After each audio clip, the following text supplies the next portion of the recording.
Terima kasih Anda masih bersama TA Jateng dan DIY. Mitra TA TV, kasus kekerasan seksual terhadap anak diminta tidak diselesaikan secara damai. Tindakan ini dinilai sebagai kejahatan serius yang harus diproses hukum secara tegas. Hal tersebut disampaikan Ketua DPD Persikindo Jawa Tengah, Ina Hadi Naila, dalam giat talk show International Women's Day. Pada kesempatan tersebut, ia mengatakan kekerasan seksual terhadap anak merupakan pelanggaran berat terhadap hak asasi manusia yang tidak bisa ditoleransi dalam bentuk apapun. Negara harus memastikan setiap kasus diproses secara hukum dan memberikan keadilan bagi korban. Kekerasan seksual terhadap anak merupakan ranah pidana sehingga tidak ada dan tidak bisa diselesaikan melalui jalan damai atau mekanisme lain di luar proses hukum. Menurutnya, organisasi perempuan harus bersatu untuk mendukung korban dan mendorong masyarakat berani bersuara ketika terjadi kekerasan.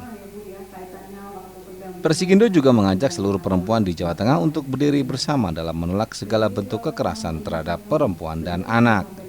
Dukungan terhadap korban sangat penting agar mereka tidak mengalami trauma berkepanjangan. Korban harus mendapatkan pendampingan secara menyeluruh, mulai dari dukungan psikologis, advokasi hukum hingga perlindungan dari negara.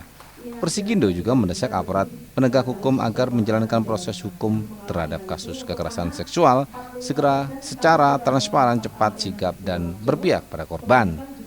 Ketentuan tersebut sejalan dengan pasal 23 Undang-Undang Nomor 12 Tahun 2022 tentang tindak pidana kekerasan seksual yang menegaskan bahwa perkara kekerasan seksual tidak dapat diselesaikan melalui mekanisme non-judicial restoratif justice.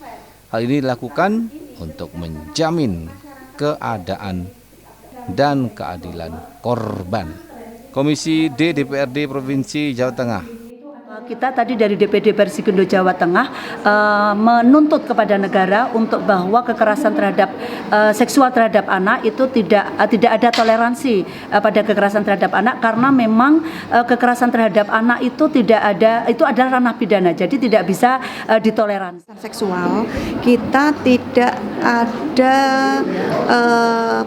perkecualian, tidak ada RJ tadi, tidak ada damai, karena itu harus diusut tuntas dan kemudian dikaitkan dengan Undang-Undang TPKS. Ini ada upaya-upaya baik dari pendamping hukumnya atau kemudian lawyernya, mereka akan mengarahkan kepada RJ yang ini menjadi salah satu perhatian Persikindo.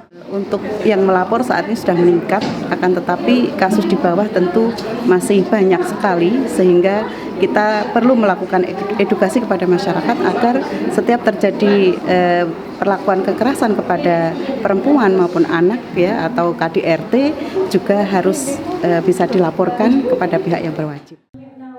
Pemerintah terus mendorong masyarakat untuk berani berbicara dan melaporkan setiap tindakan kekerasan terhadap perempuan maupun anak kepada aparat berwenang. Halo kru TA TV.